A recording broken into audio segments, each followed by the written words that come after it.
Olá para você que acompanha a nossa programação e espera durante toda a semana pelo nosso encontro aqui no Conhecimento da Fé. Seja bem-vindo, bem-vinda a mais um programa. E você sabe, o Conhecimento da Fé é dedicado à nossa catequese bíblica, à leitura da Palavra de Deus, desejando criar em você um hábito para se aproximar ainda mais pela oração e meditação da Palavra do Senhor. Iniciamos esta edição do Conhecimento da Fé neste mês de outubro, louvando e bendizendo o Pai Eterno, pela preciosa oportunidade de mergulharmos na reflexão da Palavra de Deus. Apresentemos o nosso coração diante do Senhor e peçamos a Ele que olhe por nós e que derrame sobre nós a sua graça e a sua bênção.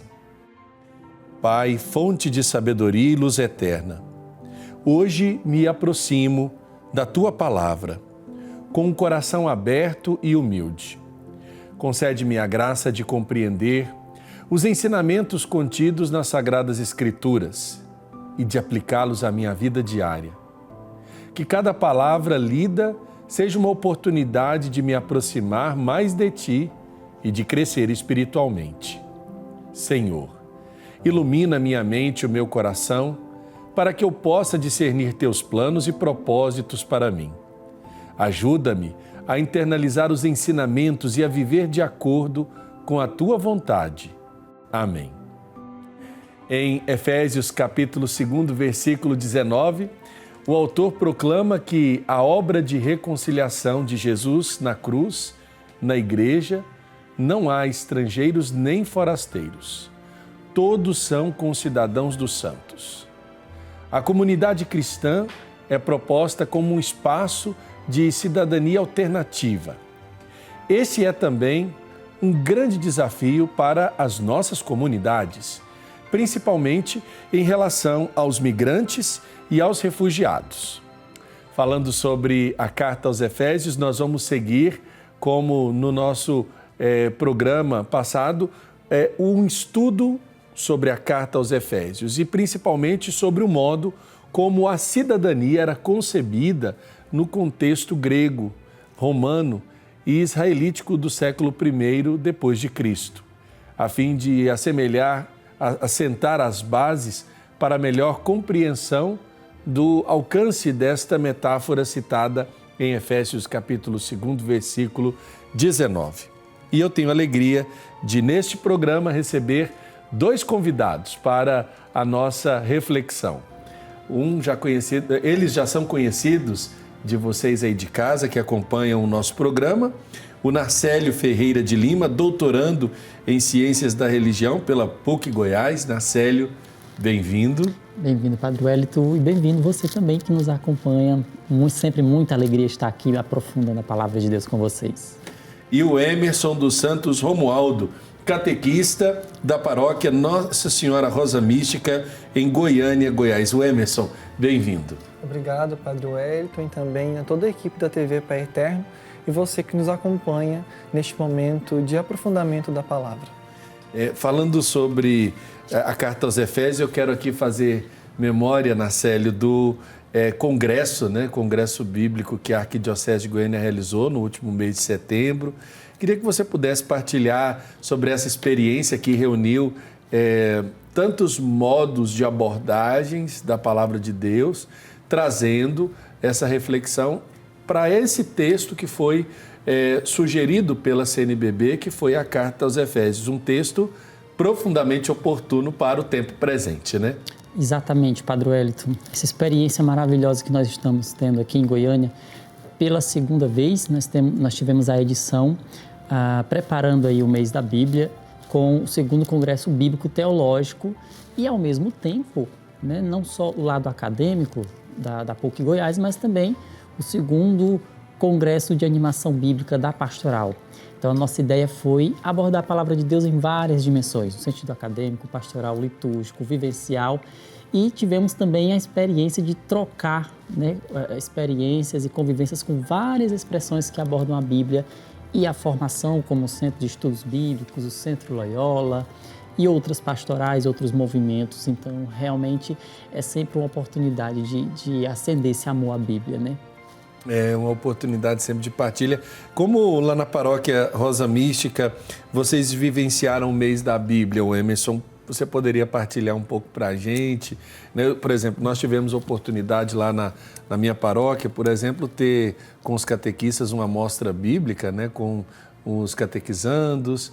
Tivemos uma aproximação também dentro da perspectiva aí, da abordagem da Bíblia na escola de formação Santo Afonso. Eu queria que você pudesse também partilhar suas impressões desse mês. Certo. Na paróquia Nossa Senhora Rosa Mística, nós tivemos as formações, né, conduzidas pelo nosso pároco, o Padre Eduardo, e resgatamos uma espiritualidade bíblica por meio dos círculos bíblicos, né, uma experiência semanal onde toda a comunidade se reunia 3 vezes por semana para que a gente pudesse fazer os círculos bíblicos, a leitura orante. E isso acabou despertando na comunidade que os círculos bíblicos continuassem. Né? Eles foram realizados durante o mês da Bíblia, mas brotou no coração daqueles que participaram a continuidade desses círculos bíblicos, que agora acontecerão a cada 15 dias, uma vez ao mês, mantendo, né, esse contato, essa intimidade, esse aprofundamento com a Palavra de Deus. Então foi um mês realmente muito proveitoso para a nossa comunidade. Que bom. E assim, recapitulando, né, do objeto de nossa reflexão, a Carta aos Efésios, nós lembramos, Narcélio, que ela é dividida em 2 partes, essa primeira parte doutrinal, a segunda parte trazendo as questões relacionadas ao Código Doméstico. Olhando para essa primeira parte, trazendo aí essa ideia de cidadania ou uma cidadania alternativa. Como é que a gente pode compreender a intenção do autor ao, por exemplo, abordarmos esse versículo 19, né, na sua afirmação, onde ele diz: portanto, já não sois estrangeiros, nem forasteiros, mas concidadãos dos santos e familiares de Deus, edificados sobre o alicerce dos apóstolos e dos profetas, tendo como pedra angular o próprio Cristo Jesus. Vamos recapitular.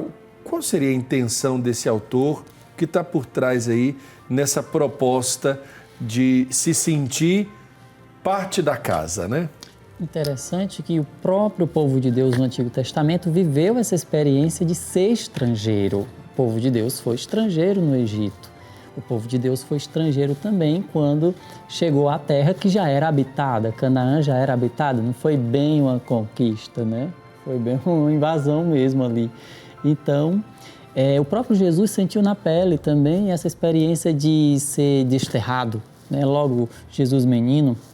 Então, naquela época onde não havia polícia, era muito comum apelar pela lei da hospitalidade, que é o cuidado de uns com os outros, né? O acolhimento, que é uma das coisas mais sagradas para o povo judeu. E a promessa que Deus fez a Abraão, lá em Gênesis 18, que ele, através dele, seriam abençoados todos os povos da terra. Então, há um interesse muito grande de falar dessa experiência de ser migrante, de ser estrangeiro, porque a gente estava ali, né, na época de Paulo, dos apóstolos, Império Romano em grande expansão. Então, era comum as pessoas ter dupla nacionalidade ou múltipla nacionalidade por conta dessa globalização que já havia já na época. Então, realmente você não se sentir estranho, não se sentir estrangeiro, mesmo entre culturas e povos diferentes. O Emerson, quando você olha, por exemplo, para esse versículo, né, um convite para que a gente se sinta em casa, para que a gente não se sinta forasteiro, não se sinta estrangeiro. É um convite para fazer parte da família de Deus. Um convite fundamental para os cristãos, né? Com certeza.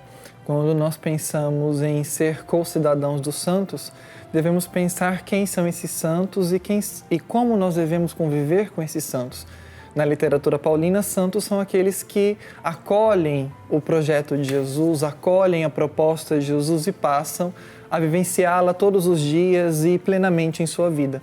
Nesse sentido, o convite do autor, né, da carta aos Efésios convida aqueles que ainda não conhecem a palavra, que ainda não conhecem Jesus, a fazer essa experiência, a adentrarem na comunidade. Vemos ali que nos primeiros versículos, né, do capítulo 2 fala em relação à inimizade entre os judeus, entre os gentios, entre os povos diferentes. E a proposta do autor dos Efésios é justamente driblar essa inimizade pela graça de Cristo, né, pela reconciliação de Cristo, para que todas essas pessoas possam ali conviver no mesmo espaço, na mesma dignidade. Narcélio, quando a gente fala desse espaço de Éfeso, né, uma cidade eminentemente grega com a presença de grupos tão antagônicos e com suas diferenças, do ponto de vista da comunidade cristã, os convertidos vindos do judaísmo, que ali residiam, os convertidos vindos do paganismo, que já se sentem cobrados, por assim dizer, por alguns costumes do passado ou da própria prática judaica. O que era a cidadania numa cidade grega como Éfeso, né? Quem tinha o direito a essa cidadania, mas primeiro como ela era concebida, né? Então, Aristóteles, né, já concebia o ser humano como um ser político. A palavra político vem da politeia, vem daquelas pessoas que fazem parte das decisões, né? Ou seja, não era todo mundo que fazia parte das grandes decisões tomadas, e era feita uma assembleia, e daí vem a palavra igreja, eclésia, quer dizer assembleia, conjunto de pessoas reunidas ali na mesma intenção. Alguns privilegiados e geralmente pessoas que tinham acesso ao conhecimento, à filosofia, né? E também pessoas que tinham um status econômico maior, eram as pessoas que tomavam as decisões. Lá no Império Romano já se fala de concidadão dos santos, né? Ou seja, não é mais um grupo específico, mas já começa a abranger aquele sentido de ser cidadão entre os cidadãos, né? Ou seja, aquela parceria, aquela amizade coletiva. E então ser cidadão no Império Romano, nessa cultura greco-romana, vai se expandindo. Só que já no mundo israelita, ser concidadão dos santos significava fazer parte da fé judaica, né? Então, por isso que São Paulo vai usar uns termos aí bem estranhos, né, para alguns incircuncisos, né? Então, incircunciso era um xingamento. Você não queria falar um palavrão, era só falar incircunciso, né? Então... Porque aquela pessoa não vinha de uma tradição anterior a Cristo, no caso, a tradição judaica. Exatamente. Então, é por isso que Paulo fala desse muro, né? O que é o muro? O muro simboliza tanto a lei em seu sentido mais cotidiano, que as pessoas às vezes impunham sobre os outros, né? E também pode ser esse muro fala também de uma lei celeste, ou seja, Jesus ele vem acabar com esse distanciamento do ser humano com Deus e também vem fazer essa unidade para aquelas pessoas que eram chamadas pela lei de puros e impuros, né? Então, como o senhor falou há pouco, havia aqueles judeus cristãos, ou seja, judeus, pessoas que vieram do judaísmo e abraçaram a fé cristã, e também existiam os pagãos cristãos, né? Aquelas pessoas que vieram do mundo gentil com O, sempre lembrando, né? Gentil de bondoso, e estava ali todo mundo misturado, né? Então, havia muita distinção entre pessoas e a proposta de Jesus, do Evangelho, é justamente que haja uma unidade, que haja realmente uma paz no espírito e a paz entre os povos, né? É interessante porque no versículo 13 do capítulo 2 remete um pouco àquilo que você nos apresenta, Narcélio, ao dizer lá: agora, porém, no Cristo Jesus, vós que outrora estáveis longe, chegastes perto, graças ao sangue de Cristo. De fato, Ele é a nossa paz.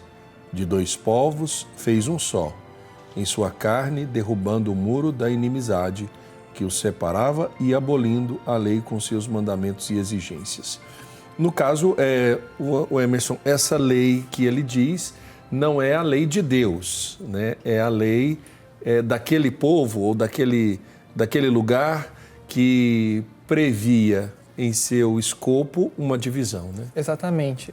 Quando falamos deste conceito de cidadania, seja no conceito grego, romano e neste caso aqui israelítico, devemos pensar que a cidadania era uma norma, né? Era uma lei social que partia de critérios identitários.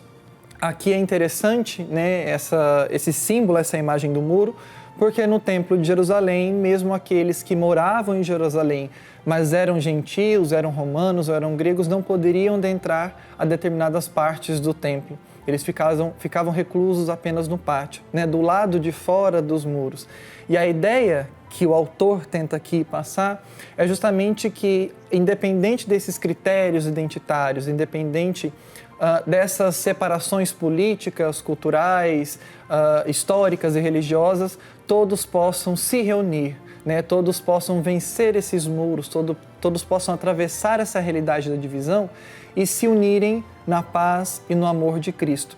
Lembrando que a unidade proposta por Cristo não é sinônimo de uniformidade, né? A diversidade étnica, a diversidade cultural, ela permanece, mas todos vão se unir a partir da fé em Jesus Cristo, aquele amor, aquela misericórdia que Ele propõe e que nos é apresentada na cruz.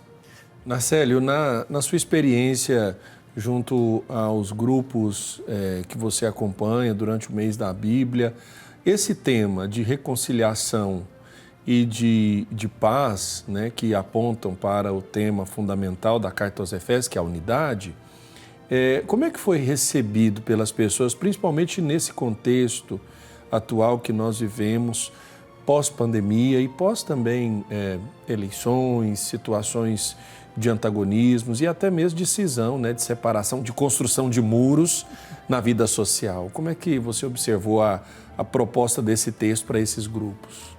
Então, é notório que a palavra de Deus não foi uma palavra que falou só no passado, né? Ela tem esse poder de iluminar, de se atualizar de geração em geração, porque nós vivemos num contexto de conflito internacional, de ameaças nucleares, também de guerras, como a gente falou num dos primeiros programas, né? Onde a gente teve aqui essa guerra virtual, é importante lembrar também nesse tipo de violência.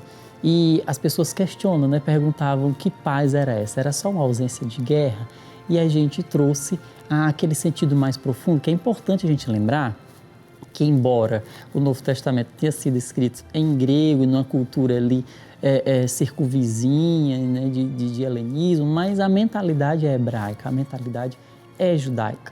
E a gente sabe que a paz não é só ausência de guerra. Ela implica bondade, ela implica perdão, é a paz total, é a paz do Espírito e é tudo aquilo que há de bom que Deus concedeu, né, ao seu povo. Então, esse foi o grande impacto, digamos assim, de mostrar a atualização desse texto, né, como Efésios é atual para o nosso contexto de conflito, seja virtual, seja nas suas fronteiras, e falar também de unidade, de reconciliação, que é um tema que precisa ser mais trabalhado dentro das nossas comunidades. Nós vamos para um rápido intervalo, é a primeira pausa do nosso Conhecimento da Fé dessa semana e daqui a pouco a gente volta falando sobre esse conceito de cidadania, ser parte do corpo de Cristo, né? Sermos concidadãos dos santos e parte da edificação que é Jesus. Depois do intervalo, a gente volta com mais Conhecimento da Fé.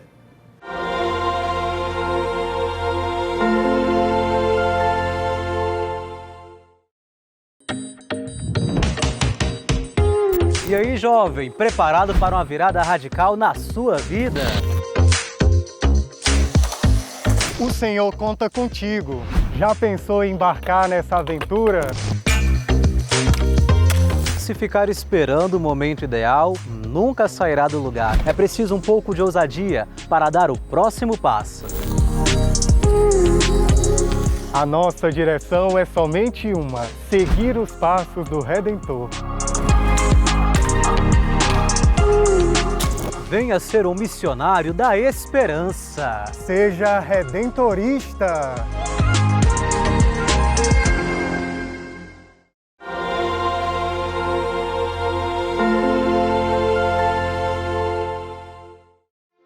Estamos de volta com o Conhecimento da Fé desta semana, agradecendo a você pela oportunidade que nos dá de entrar na sua casa, aí no seu trabalho, onde quer que você esteja acompanhando a nossa programação. Lembrando sempre que o Conhecimento da Fé é um convite que nós fazemos a você para ter mais intimidade com a Palavra de Deus, com a Bíblia, abrindo aí esse livro sagrado e podendo lê-lo sem medo, mas também com a orientação daquilo que a Igreja nos propõe para a reflexão bíblica. Nosso programa, que vai ao ar sempre às quartas, 9h30 da noite, tem a sua reprise aos sábados, meio-dia. Contamos com a sua participação e, é claro, com a sua audiência.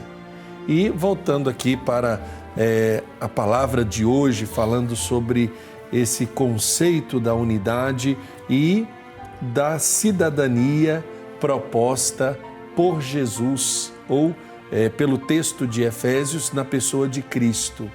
Nacélio e o Emerson, nós olhamos para esta cidadania proposta aqui, bem diferente da cidadania se comparada com aquela oferecida pela cidade de Éfeso e pelo contexto grego. Como é que a gente pode entender essa cidadania e em que ela difere daquilo que já estava concebido, daquilo que já estava apresentado naquele tempo? Então, alguma outra palavra grega, né, que é utilizada aqui para expressar essa ideia é patrinar, né, que são pessoas que fazem parte ali como se tivesse a mesma descendência.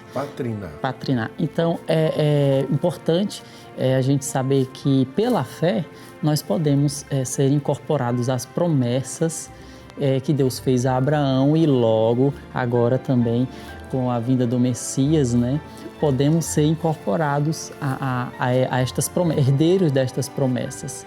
Então é importante que a gente lembre, que a gente recorde essa experiência de acolhimento do próprio judaísmo, porque, como eu falava no bloco anterior, a hospitalidade era tida como uma das coisas mais sagradas, né? Sodoma e Gomorra não foi destruída, como as pessoas acham, pelo homossexualismo, né?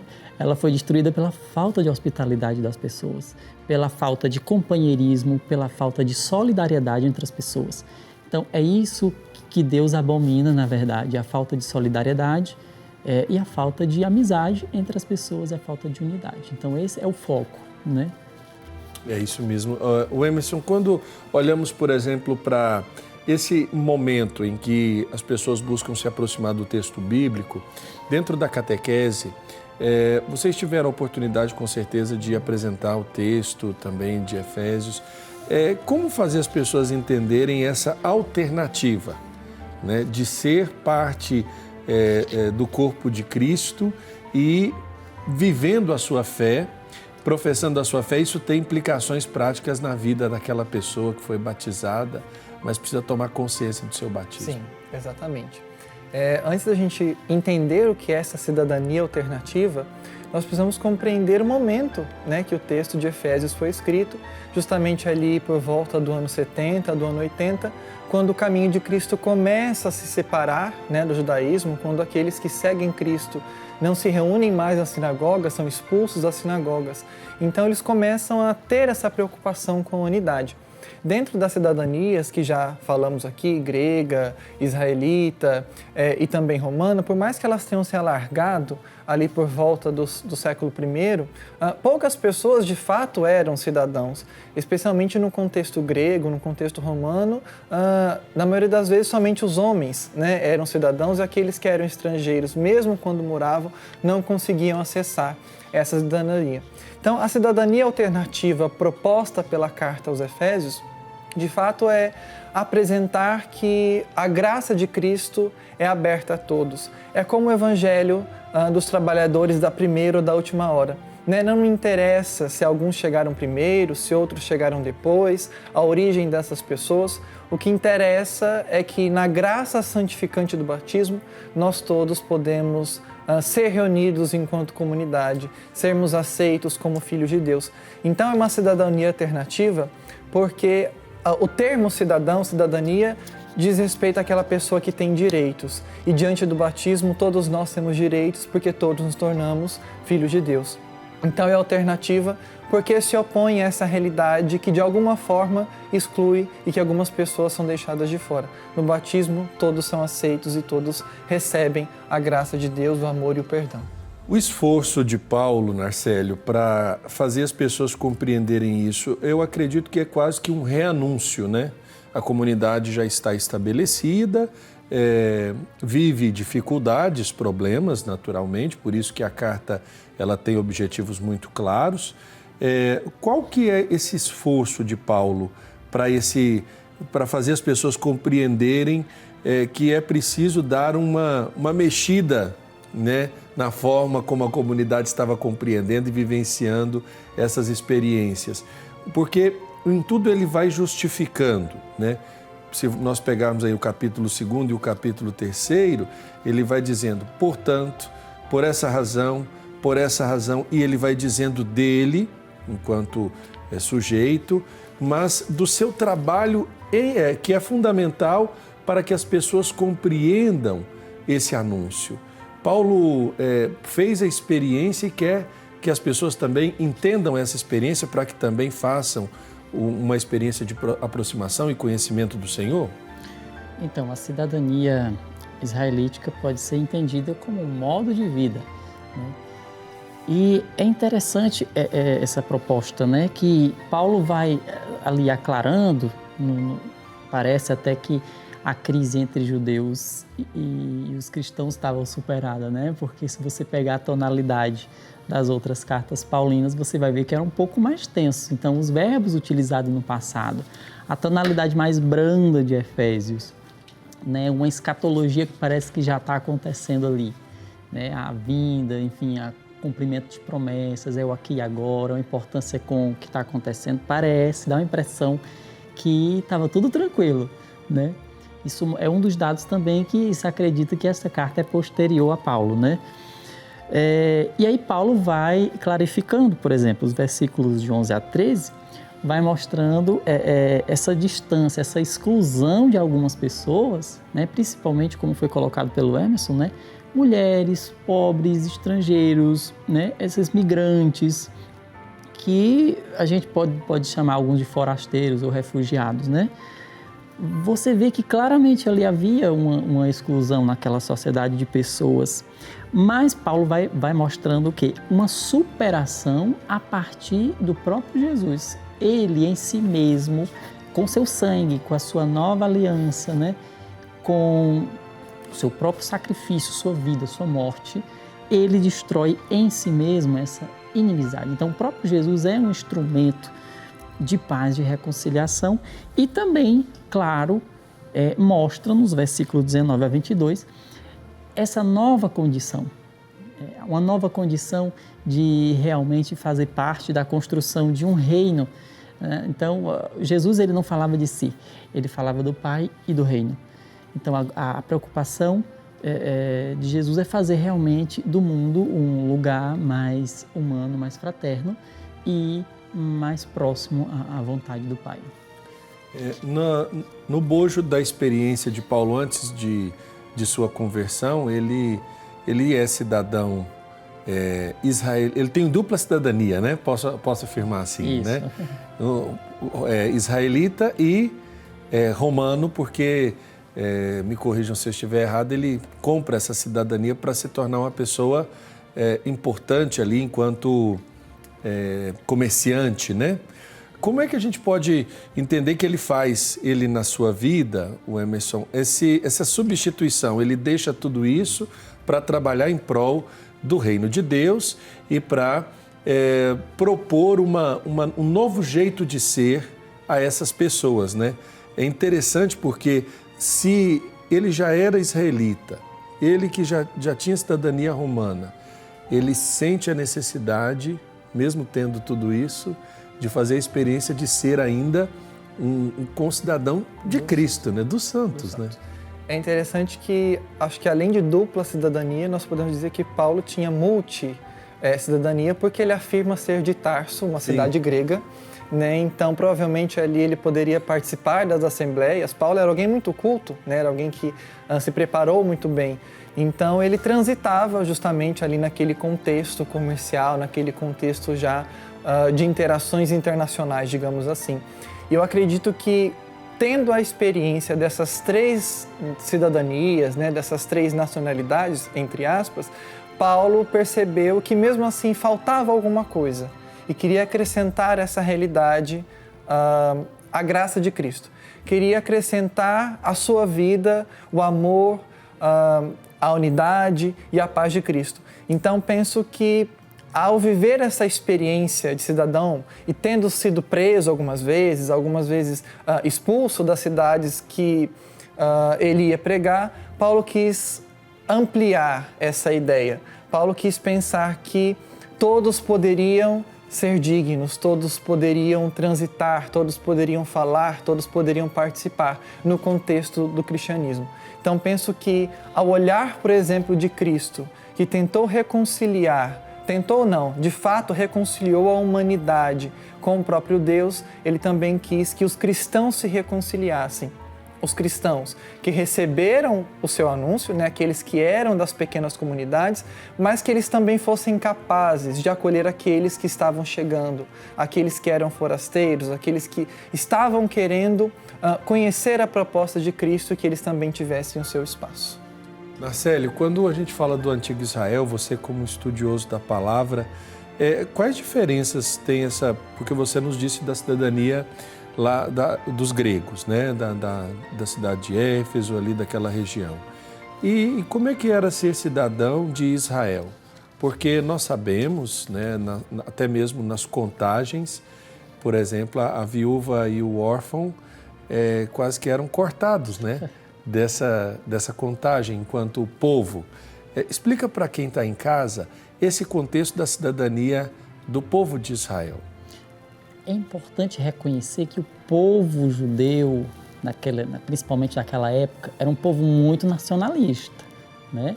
Só naquela época. Muito nacionalista, né? Mas mais ainda de forma institucionalizada, né? Sim. Então, mas a proposta de Deus já havia abertura, né? Porque nós só temos um Deus, Israel só tem um Deus, só que Deus tem vários povos.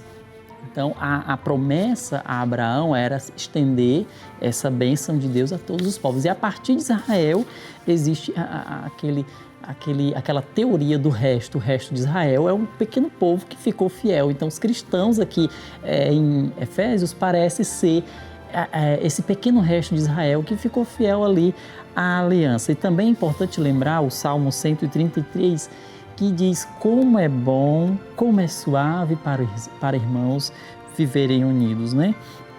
E o senhor citou há pouco tempo, versículo 13 de Efésios 2, mas é importante também a gente ler a perícope inteira, o recorte inteiro, né? Para entender o contexto que vai do 11 ao 22, né? Aqui do capítulo 2.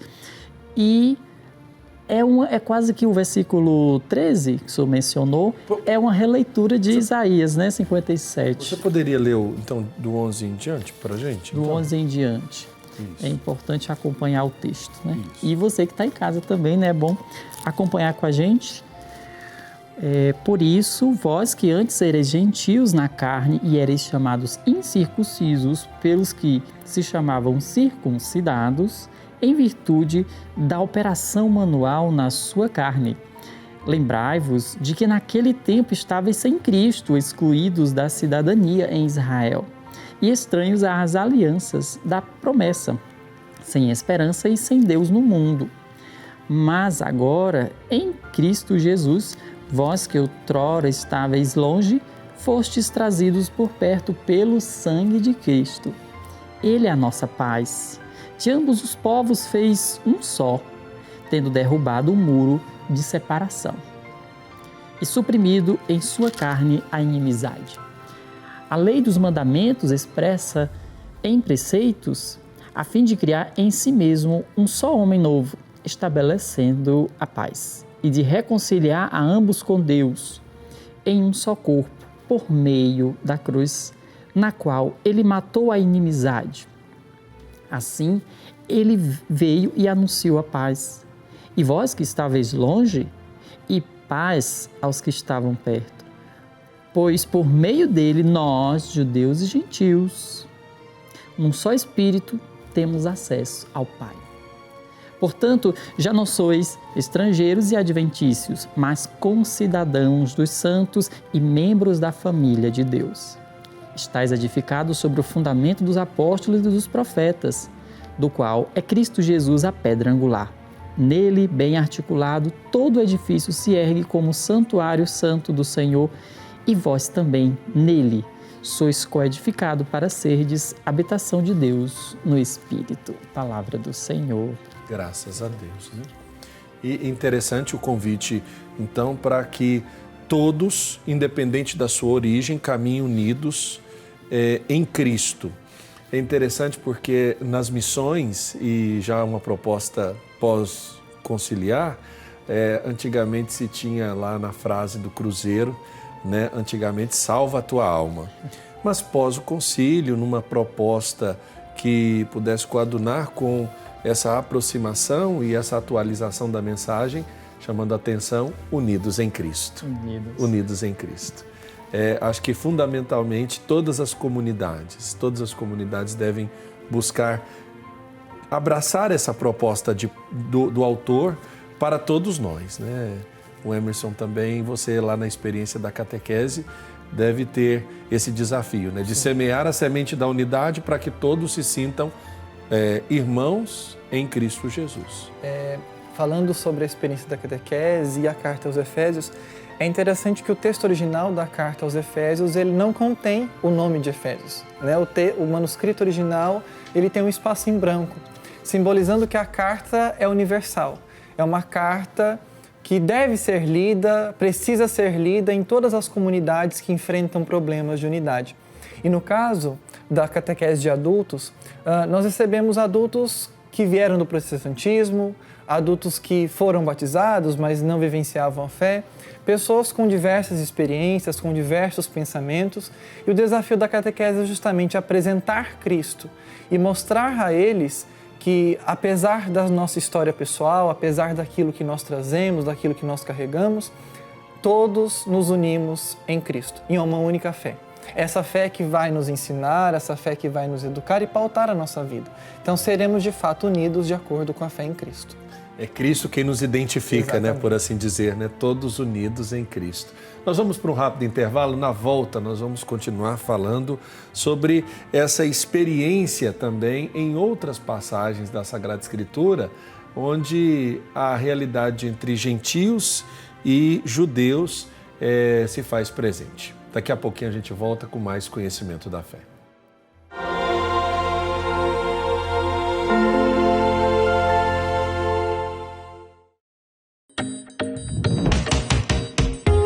E aí, jovem, preparado para uma virada radical na sua vida?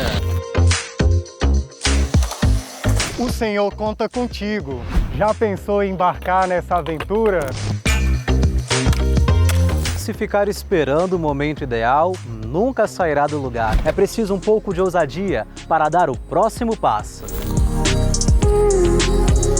A nossa direção é somente uma: seguir os passos do Redentor. Venha ser um missionário da esperança. Seja redentorista.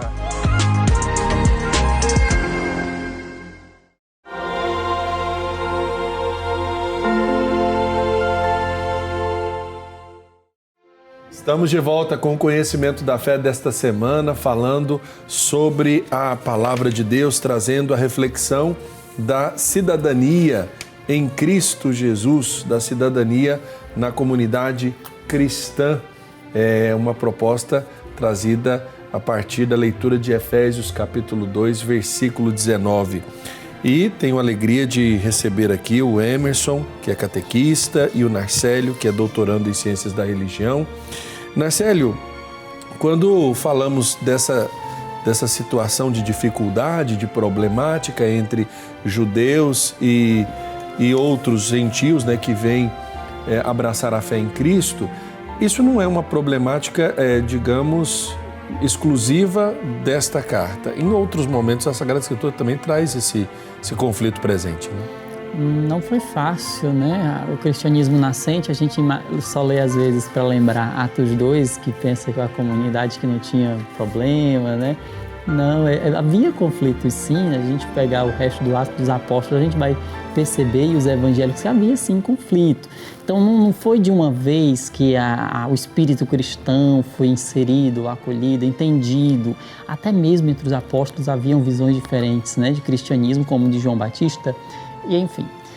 Então é interessante a gente ver que em outros relatos bíblicos há essa pergunta, né? Há também situações como, por exemplo, a situação de Atos dos Apóstolos, a gente vê também Gálatas 2, que é uma discussão entre Pedro e Paulo.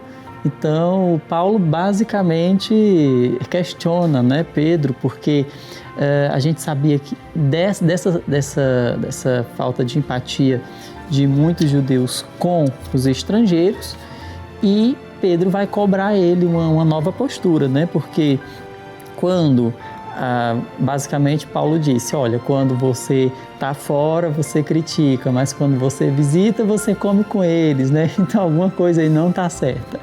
Então, não vamos chamar de impuro aquilo que Deus purificou. Então, basicamente, alguns estrangeiros e algumas culturas que eram tidas por estranhas, estaria classificado como impuro, né? Como, por exemplo, os publicanos, que vai aparecer no Evangelho. Então, essa dicotomia, né, que aparece lá em Atos 10, 28, e que também é colocada em xeque lá em Gálatas 2, mostra pra gente que realmente houve um processo. Não foi uma mágica, não foi de uma vez, houve realmente uma catequização para que isso fosse superado. Então é por isso que se acredita que Efésios é uma carta pós-paulina, né? Porque realmente muitos verbos estão no passado, muitas crises parecem superadas, fala-se muito sobre paz, sobre reconciliação, e também parece que foi escrito direcionado ali a famílias já bem estruturadas, bem organizadas, por conta da última parte que o senhor mencionou, desse código doméstico, né? É interessante, Emerson, porque o autor vai descrevendo que o Messias não veio só para os judeus, mas também para os gentios, dentre os quais provém a maioria dos cristãos dessa região de Éfeso, né? Essa reconciliação, esta palavra, olhando para a problemática atual, como nós, enquanto batizados, batizadas, devemos olhar essa problemática ainda muito presente, né, das migrações e também dessas pessoas que estão, digamos, fugindo de conflitos ao redor do mundo. Isso deve inspirar nossas ações como cristãos para o futuro, né, e para o presente, nessas realidades. Com certeza, Padre Wellington, já falamos aqui sobre a atualização da Palavra de Deus, né, que ela nos acompanha ali ao longo de toda a história da Igreja, a história da nossa salvação. De fato, realidades que têm ali uma conexão, têm ali uma interação, obviamente surgem conflitos, obviamente surgem hierarquias de poder, de dignidade, e a proposta cristã, a proposta da Igreja é justamente que essas realidades sejam apaziguadas, que essas diferenças sejam diminuídas.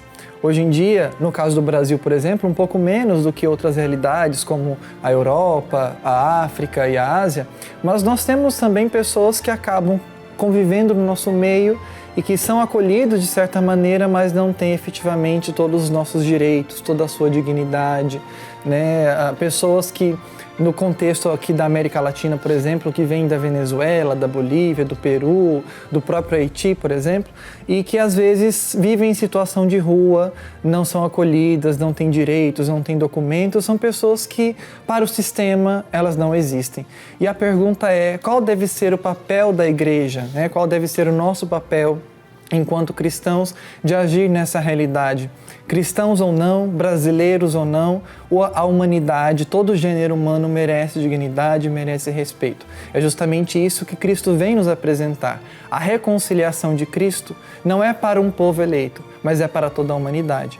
Nesse sentido, nós assumimos um compromisso enquanto cristãos de contribuirmos para uma sociedade mais fraterna, para uma sociedade onde as pessoas têm um mínimo de dignidade, onde as pessoas têm um mínimo de humanidade e de bom tratamento.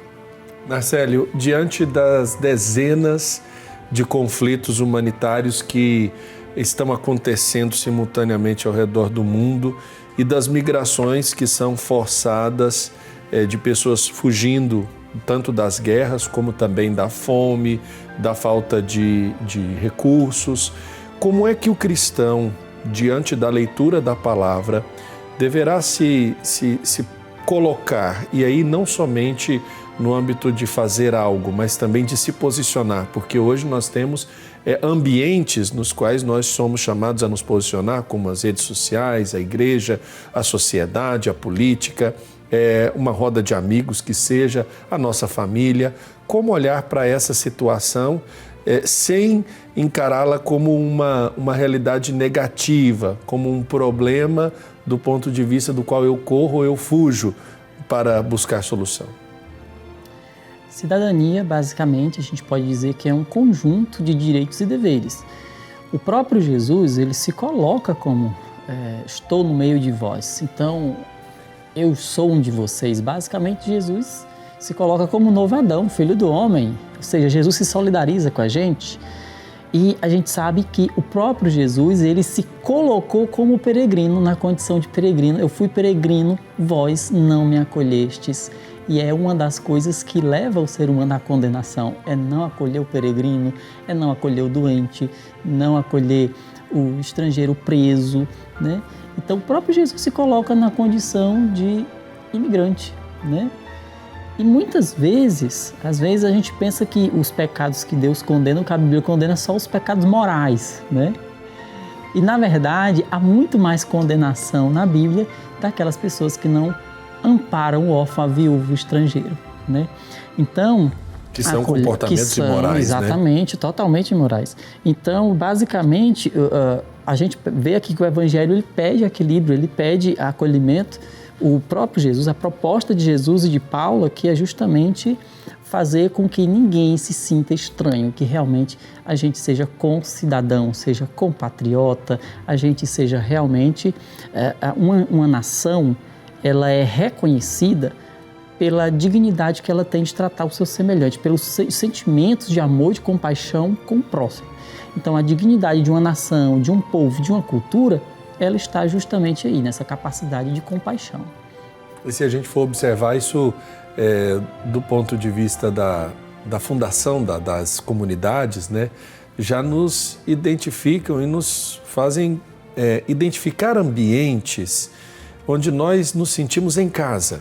E aqui um exemplo básico, quando a gente viaja e procura uma igreja, uma comunidade para participar, você se identifica nos símbolos, você se identifica, claro, dentro de ambientes nacionais, você se identifica na linguagem, nos cânticos, no sentido universal que a igreja tem, na própria liturgia, né? A liturgia que é celebrada aqui hoje é celebrada também em outros lugares ao redor do mundo.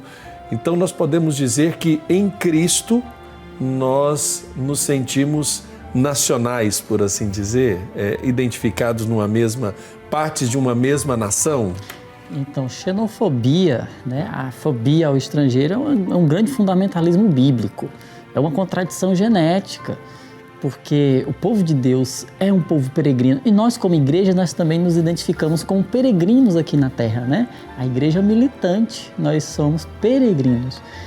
E esses sentimentos de amor, de compaixão que nós temos que nutrir, como o Padre Wellington falou, também tive essa experiência em 2019, eu fui à Bélgica para uma missão e eu me senti, totalmente perdido. Então, quando eu vim para Goiás também, não conhecia nada e ninguém. Então, a primeira coisa que eu procurei foi uma paróquia que tivesse pelo menos alguns amigos. Eu encontrei a paróquia Nossa Senhora de Lourdes, né? Então, quando você se identifica com alguma coisa, parece, poxa, eu estou em casa, né? Então, encontrar algum amigo realmente é você se sentir vivo, né? Ter essa experiência de sentir dignidade também. né? Eu tive essa experiência várias vezes, né? Então é sempre bom você se sentir em casa, você se sentir acolhido. Então eu acho que é por isso que a gente precisa de mais missão, para a gente se sentir mais em casa, para a gente se sentir mais humano, porque a missão humaniza a gente e a missão, ela destrói as fronteiras. Paulo é um modelo de missionário para os cristãos e cristãs que estão buscando aí na catequese um sentido para a sua fé e uma aplicação para o seu segmento, né, Emerson? Realmente. Quando nós falamos de missão, né, estamos começando aí o mês das missões, precisamos entender que missão não é somente pegar as nossas coisas, a nossa mochila e partir para um outro lado do mundo, mas a missão é anunciar Cristo, né? É com que a nossa vida possa ser um evangelho vivo. E na realidade catequética, ensinar a missão é ensinar como essas crianças, esses adultos podem evangelizar as suas próprias casas, a sua escola, o seu trabalho, os ambientes onde eles estão inseridos. De fato, a missão nos aproxima das pessoas, mas também nos aproxima de Cristo ao nos aproximar das pessoas. Então, a missão, ela abrange a vida do cristão. Dizia o Papa Francisco desde quando redigiu o documento de Aparecida: não há discípulo que não possa ser missionário, né? Todo discípulo deve ser um discípulo missionário, porque a missão faz parte da vida do cristão. Anunciar Cristo é a nossa meta. Isso mesmo, corações ardentes, pés a caminho. O nosso programa já vai chegando ao fim. Muito obrigado, Nacélio, Emerson. Queria que vocês deixassem uma mensagem final para quem está nos acompanhando desse programa, onde nós falamos aí da comunidade cristã como esse espaço de cidadania, de identificação, de não se sentir estrangeiro, de não se sentir degradado, mas parte de uma grande família. Ah, que pena que acabou logo, né? Pois é. Tão gostoso, então é sempre bom estar com vocês permitirem também entrar na sua casa, e aqui a gente não se sente mais estrangeiro, né? É sempre bom estar com vocês transmitindo um pouco da palavra de Deus, e a gente vê que realmente esse espírito, né, de conhecimento, esse espírito missionário, esse espírito de afeto, de carinho que o povo de Deus tem, realmente faz com que a gente testemunhe isso na prática, né? De acolher. E também aproveito aqui e agradecer tantas pessoas que estão aí, né, acolhendo estrangeiros, imigrantes em nome da fé. E trabalhando, né? Trabalhando duro. O Emerson, sua palavra, sua mensagem final. Bom, aproveitando, né, a fala do Papa Francisco na Jornada Mundial da Juventude, que na igreja cabem todos, é esse convite à unidade. Não importa de onde viemos, não importa a nossa identidade, a nossa cultura, importa que em Cristo nos unimos, importa que a fé de Cristo, o amor em Cristo, nos transforme enquanto um único corpo, uma única família nessa unidade. Aproveito, né, a oportunidade de agradecer o Padre Wellington e também toda a equipe da TV Pai Eterno e você que nos acompanhou neste momento, para que viva, né, esse espírito cristão de unidade, de amor e de fraternidade também aí na sua casa, no seu dia a dia. Agradecendo o Emerson, Nacélio, a oportunidade. Lembrando que o Conhecimento da Fé é um programa que lança sementes. Com certeza, você aí de casa haverá de cultivar a palavra de Deus em seu coração e de colher bons frutos no seguimento de Cristo, sendo concidadãos daqueles que, pelo batismo, se identificam no Senhor. O Senhor esteja convosco. Ele está no meio de nós. Que desça sobre você, sua família, a bênção do Deus Todo-Poderoso, Pai, Filho e Espírito Santo. Amém. Um abraço, até semana que vem com mais um Conhecimento da Fé aqui na TV Pai Eterno.